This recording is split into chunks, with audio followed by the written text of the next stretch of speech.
Hello guys, welcome to Tech Tricks tutorial. In today's video, I will show you how to download Fortnite on an Android device that is not supported.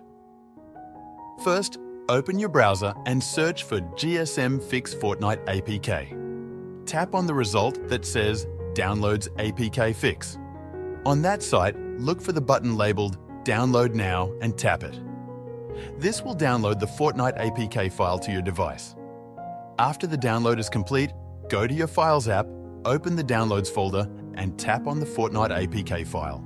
Tap Install and wait for the app to be installed.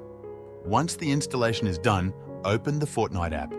It will need to download some additional files and updates, so be patient as this may take a while. After the update is finished, the app will ask if you already have an account or want to create a new one. Choose the option that applies to you. Accept the terms and conditions and the game will load. And that's it. You're now ready to play Fortnite on your unsupported Android device.